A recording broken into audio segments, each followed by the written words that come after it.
Halo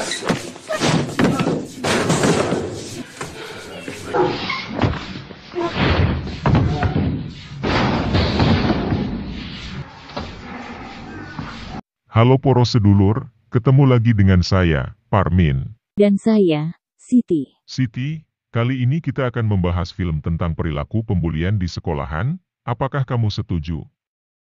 Baiklah rekan Parmin, saya manut saja. Silahkan dimulai review filmnya. Terima kasih Siti. Film dimulai dengan peristiwa pembulian beberapa siswa berandalan kepada seorang siswa yang culun tapi pandai. Alasan mereka membuli cukup receh, yaitu mereka marah karena tidak dikasih contekan. Seorang cewek yang baru pindah sekolah melihat peristiwa tersebut. Karena namanya susah saya sebut, kita kasih nama cewek tersebut Suparmi. Melihat ketidakadilan dan penganiayaan di depan matanya, jiwa sosial Suparmi berontak.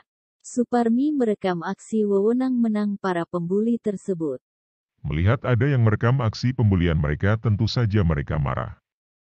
Mereka memaksa Suparmi untuk memberikan HP-nya. Tentu saja Suparmi menolak memberikan HP-nya. Sebaliknya, para siswa berandalan tersebut dihajar dan dibuat babak belur oleh Suparmi. Ternyata Suparmi adalah jago bela diri. Ditolong oleh Suparmi, si pemuda culun pun berterima kasih. Si pemuda culun pun sepulang sekolah mendekati Suparmi untuk berteman dan minta diajari untuk berlatih karate supaya bisa belajar bela diri untuk membantu ibunya yang sering diganggu preman di warung. Singkat cerita, si pemuda lugu pun belajar karate kepada ayahnya Suparmi. Karena sudah membuat keributan, Suparmi dipanggil oleh ketua OSIS yang bernama kita sebut saja Supardi. Selain ketua OSIS, seperti juga dikenal sebagai ketua geng di sekolah tersebut. Karena dipanggil ketua OSIS, maka Suparmi pun datang ke ruang OSIS. Di sana dia berdebat dengan orang-orang yang dia hajar yang ternyata anak buah Supardi. Setelah mengetahui permasalahannya, seperti malah berbalik arah dan membela Suparmi. Petualangan Suparmi belum selesai. Karena jago bela diri, dia disegani di sekolahan. Bahkan Pardi, ketua geng dan juga ketua OSIS, jadi naksir Suparmi. Pardi jadi orang baik demi bisa dekat dengan Suparmi. Bahkan Pardi sempat dihajar anak buahnya sendiri waktu menolong pemuda culun. Untungnya ada Suparmi yang gantian menghajar anak-anak berandalan di sekolah. Sementara itu si pemuda culun sedikit banyak sudah mulai bisa karate. Bahkan sekarang si ketua OSIS yang naksir Suparmi ikut belajar karate di rumah ayahnya Suparmi. Hari demi hari dilalui mereka bertikai berlatih karate di rumahnya Suparmi hingga lambat laun mereka pun menjadi akrab.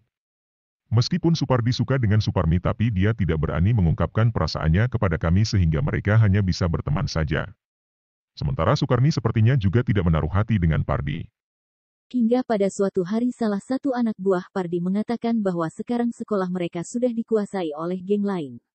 Dan semua anak buah Pardi bergabung pada geng tersebut. Tentu saja pasti sangat marah karena dia ingin taubat dan sudah tidak mau menjadi seorang berandalan.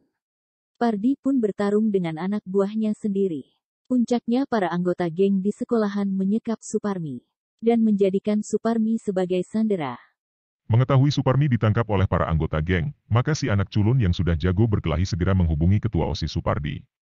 Segera mereka menuju ruang OSIS yang mana di sana Suparmi disekap. Terjadi perkelahian antara anak dusun dan ketahui sosis melawan para anggota geng antara anak buahnya sendiri yang mana dengan mudah puluhan anggota geng bisa dihabisi oleh si anak culun dan Supardi. Setelah semua anggota geng jatuh berkelimpangan, si anak culun dan pasti segera masuk ke ruangan kelas di mana Suparmi disandra. Demi bisa membebaskan Suparmi, si anak culun rela dihajar wakil ketua OSIS yang jadi ketua geng di kelas.